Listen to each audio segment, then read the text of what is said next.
Hello everyone, कैसे हो आप सब। एक बार पुनः स्वागत है आप सभी का हमारे अपने YouTube channel Shiv coaching classes पर। उम्मीद करते हैं दोस्तों आप सभी अच्छे होंगे और आप सभी की पढ़ाई भी बेहतर ढंग से चल रही होगी। आज की इस वीडियो में हम देखेंगे यहाँ पे क्लास 12th जो बायोलॉजी का अभ्यास प्रश्न पत्र सेट किया गया था, जो आपका प्री बोर्ड एग्जाम है उसके लिए जो 4 प्रश्न पत्र तैयार किए गए थे और बेसिकली ये प्राइवेट स्कूल के बच्चों के लिए है। और यहाँ पे आपको ये भी याद रखना है कि गवर्नमेंट स्कूल के बच्चे जो भी इसका ऑब्जेक्टिव का सलूशन नहीं पाए हैं वो भी इस वीडियो को देख सकते हैं। तो आइए सीधे वीडियो को स्टार्ट करते हैं और इस वीडियो में हम इसके जितने भी 28 नंबर के जो भी आपके ऑब्जेक्टिव हैं उसको पूरा का पूरा कवर कराएंगे। तो आइए सीधे वीडियो को स्टार्ट करते हैं। देखिए पहला क्वेश्चन है, यदि सही विकल्प में देखें तो पहला क्वेश्चन क्या था कि निषेचन क्रिया है। तो देखिए निषेचन क्रिया क्या होती है, एक नर युग्मक का अंडाणु से संयोजन, यानी जो नर युग्मक है उसका अंडाणु यानी मादा युग्मक से संयोजन ही क्या कहलाता है, निषेचन है। तो पहले का हो जाएगा ऑप्शन नंबर ए, नर युग्मक का अंडाणु से संयोजन। दूसरा क्वेश्चन है, पुष्प का वह भाग जो परागकण ग्रहण करता है कहलाता है। देखिए परागकण जो है, पुष्प का वह भाग जो परागकण ग्रहण करता है, मतलब पुष्प का ऐसा भाग आपको बताना है जो कि परागकणों को सबसे पहले ग्रहण करता है। तो देखिए पुष्प के सबसे ऊपर होता है वर्तिकाग्र। तो पॉलन ट्यूब में जो वर्तिकाग्र होती है ऊपर की ओर, वर्तिकाग्र ही सबसे पहले पॉलन ग्रहण या परागकण को ग्रहण करती है। अगला क्वेश्चन है, 100 प्राथमिक शुक्र कोशिकाओं से कितने शुक्राणु बनते हैं। तो आपको यहां पे बताना है कि 100 प्राथमिक शुक्र कोशिकाओं से कुल कितने शुक्राणु बनते हैं। तो देखिए प्राथमिक शुक्राणु कोशिकाओं से, एक प्राथमिक शुक्राणु कोशिका से 4 शुक्राणु बनते हैं। तो इस प्रकार से 100 प्राथमिक शुक्र कोशिकाओं से कितने शुक्राणु बनेंगे, 400 शुक्राणु बनेंगे। तो ऑप्शन नंबर डी आपको यहां पे करेक्ट कर लेना है। अगला क्वेश्चन है, मानव है, आपको बताना है मानव इनमें से क्या है। पहला है अंड प्रजक, मानव क्या अंडे देता है, या कि दूसरा है सजीव प्रजक। सजीव प्रजक का मतलब होता है कि मानव जो है बच्चों को जन्म देते हैं।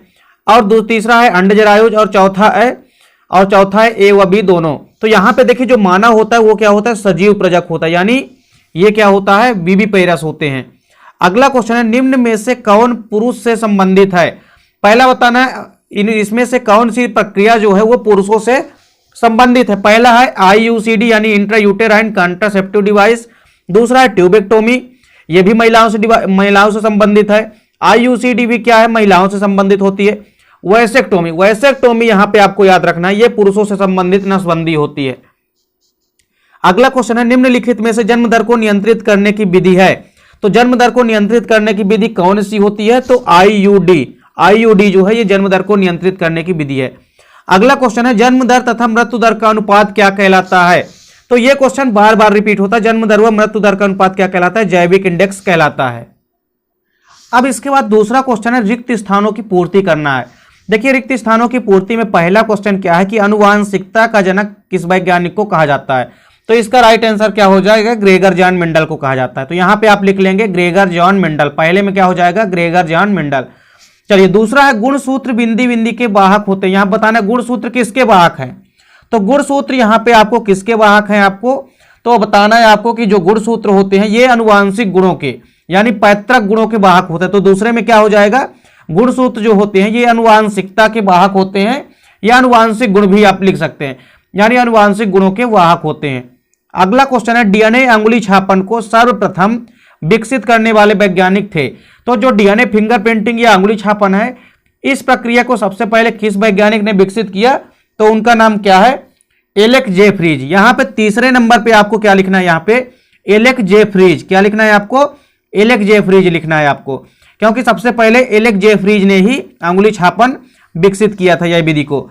अगला क्वेश्चन है चौथा नंबर के, डीएनए के डबल हेलिकल संरचना का प्रतिपादन करने वाले वैज्ञानिक वाटसन एवं क्रिक थे। कौन थे, वाटसन एवं क्रिक। तो यहां पे लिख लेना चौथे नंबर में आपको वाटसन एवं क्रिक। अगला क्वेश्चन है, चमगादड़ के पंख और व्हेल फेली पर ये किसके अंग हैं।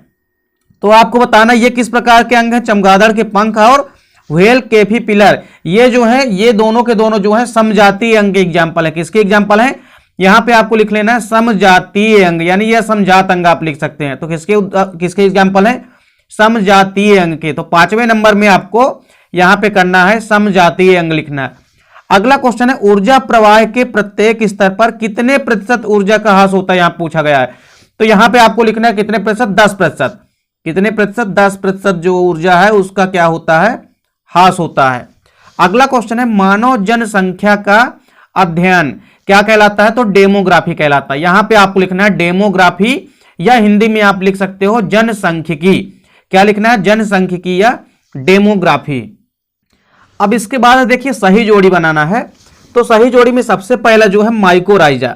तो माइकोराइजा जो होता है यह एक सहजीवी संबंध होता है। यह एक सहजीवी होता है, कवकों और उच्च कुल के पादपों के बीच में यह एक सहजीवी संबंध होता है। तो यहां पे माइकोराइजा का क्या हो जाएगा? सहजीवी संबंध। तो ये हो गया पहला नंबर। फिर है टाइफाइड। अब यहां पे आपको देखना टाइफाइड के लिए क्या हो सकता है। तो टाइफाइड के लिए यहां पे जो विडाल परीक्षण है, टाइफाइड के लिए जो परीक्षण किया जाता है वो कौन सा परीक्षण होता है? विडाल परीक्षण। तो यहां पे दूसरे नंबर का क्या हो जाएगा? विडाल परीक्षण। अगला है राइबोफ्लोविन। तो राइबोफ्लोविन आपको पता होगा कि यहां से क्या हो सकता है? ये हो सकता है विटामिन बी2। विटामिन बी2 जो होता है, यह जो होता है राइबोफ्लोविन जो है, इसका रासायनिक नाम है। विटामिन बी2 का रासायनिक नाम क्या होता है? राइबोफ्लोविन। अगला है बायोगैस। तो बायोगैस तो मीथेन होती है, ये आपको पता है। अगला क्वेश्चन है, अब देखिए एंटीबायोटिक। एंटीबायोटिक का क्या हो जाएगा? Alexander Fleming. यानी 5वें नंबर का क्या हो जाएगा? एलेक्जेंडर फ्लेमिंग, क्योंकि फ्लेमिंग ने ही सबसे पहले एंटीबायोटिक की खोज की थी। अगला क्वेश्चन है इंटरफेरान। इंटरफेरान क्या होते हैं? यह प्रतिविषाणु होते हैं, यानी विषाणु रोधी प्रोटीन होते हैं। तो यहां पे आपको यह क्या हो जाएगा? ये तो इसका सामने का सामने हो गया। इंटरफेरान का क्या हो गया? विषाणु रोधी प्रोटीन। अब है एंथ्रेक्स। एंथ्रेक्स का हो जाएगा जैव युद्ध। ये आपका हो गया सही जोड़ी। इसके बाद देखिए एक वाक्य में उत्तर लिखना है आपको यहां पे। तो देखिए पहला है कि ऐसे डीएनए खंड जिनमें नाइट्रोजीनस क्षारों के जोड़ों का क्रम डीएनए श्रृंखला के दोनों छोर से पढ़ने पर एक जैसे क्षारकों में जोड़े प्राप्त होते हैं, वो क्या कहलाते हैं? तो इसका आंसर क्या हो जाएगा? पैलिंड्रोम। क्या लिखना है आपको? पैलिंड्रोम लिखना है। पैलिंड्रोम आपको लिखना है इस प्रकार से, आपको लिखना है पैलिंड्रोम। यहां पे आपको लिख लेना है पैलिंड्रोम। तो ये आपको लिखना है पैलिंड्रोम। इसके बाद दूसरा हुआ है चिकित्सा पद्धति जिसके द्वारा किसी जीव में गड़बड़ी वाले जीन को सही जीन में प्रतिस्थापित किया जाता है, क्या कहलाती है? यानी ऐसे चिकित्सा की पद्धति जिसके द्वारा यदि कुछ गड़बड़ी जीन है तो उसके जगह में अच्छे जीनों का समावेश करके प्रतिस्थापित कर दिया जाता है। यह प्रक्रिया क्या कहलाती है? तो यह प्रक्रिया आपको बताना क्या कहलाती है? जीन थेरेपी कहलाती है। दूसरे में आपको लिखना है क्या? Gene therapy. क्या लिखना है? Gene therapy. यहां पे आपको बताना है जीन थेरेपी। अगला हो जाएगा तीसरा नंबर। यहां पे क्वेश्चन क्या है कि वाहक एवं वाहरी जीन के मिलने से बने संयुक्त डीएनए को क्या कहते हैं? तो इस डीएनए को हम क्या कहते हैं? पुनर्योगज डीएनए कहते हैं। काइमेरिक डीएनए या हम क्या कहते हैं? पुनर्योजन डीएनए कहते हैं। इनको हम कहते हैं काइमेरिक। यहां पे आपको लिख लेना है काइमेरिक। आपको लिख लेना है काइमेरिक डीएनए। काइमेरिक डीएनए या आप लिख सकते हो यहां पे पुनर्योगज डीएनए, दोनों सही माना जाएगा। फिर अगला क्वेश्चन है चौथा नंबर की प्रथम परजीवी गाय का नाम लिखिए। तो जो पहली परजीवी गाय थी उसका नाम क्या था? रोजी। क्या नाम है उसका? रोजी। अब देखिए अगला क्वेश्चन है इंसुलिन की दोनों चेन किस बंध द्वारा जुड़ी रहती है? तो जो इंसुलिन है इसकी दोनों श्रृंखला जो होती है वो किस बंध के द्वारा जुड़ी होती है? तो डाइसल्फाइड बंध के द्वारा। किसके द्वारा?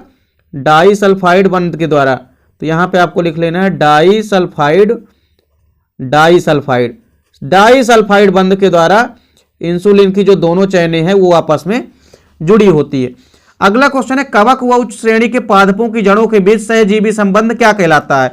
तो कवक व उच्च श्रेणी के पादपों की जड़ों के बीच जो सहजीवी संबंध होता है वो क्या कहलाता है? कवक मूल सहचर्य कहलाता है। क्या कहलाता है? यहां पे आपको लिख लेना है कवक मूल।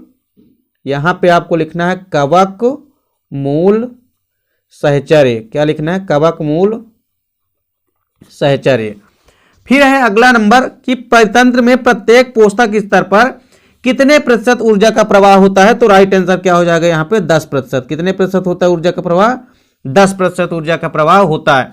अब इसके बाद देखिए यहां पे 2 नंबर के क्वेश्चन है, तो क्रमशः आपको यहां पे 2 नंबर के क्वेश्चन देखने हैं और 3 नंबर के और साथ ही साथ 4-5 नंबर के क्वेश्चन। अब इसके बाद क्रमशः आप 2 नंबर के क्वेश्चन यहां पे देख सकते हैं। शुक्राणु का नामांकित चित्र बनाना है या कि अंडाणु का नामांकित चित्र। ये छोटे छोटे जो भी 2 अंक के क्वेश्चन है इनको आपको सबको तैयार कर लेना है और क्रमशः ये क्वेश्चन इसके अलावा हम आपको सेट सी और सेट डी भी कराएंगे, और जितने भी यहाँ पे इंपॉर्टेंट क्वेश्चन है उनको आपको अच्छे से तैयार करना है। तो यहाँ पे आप सभी के सभी क्वेश्चन देख सकते हैं जो कि पूछा गया था सेट बी में। यहाँ पे 3 नंबर के क्वेश्चन भी देख लीजिए आप, कुछ क्वेश्चन जो यहाँ पे दिए गए हैं जो कि पूछे गए हैं सेट बी में सॉरी। यहाँ पे जितने भी क्वेश्चन है आपको स्क्रीनशॉट भी आप ले सकते हैं इनका, और क्वेश्चनों को विधिवत रूप से अच्छे से तैयार कीजिएगा। उम्मीद करते हैं दोस्तों वीडियो पसंद आई होगी। दोस्तों वीडियो अच्छी लगे तो लाइक और कमेंट कीजिएगा, साथ ही साथ अपने दोस्तों के बीच शेयर कीजिएगा। मिलते हैं दोस्तों नेक्स्ट वीडियो में, तब तक के लिए जय हिंद, वंदे मातरम।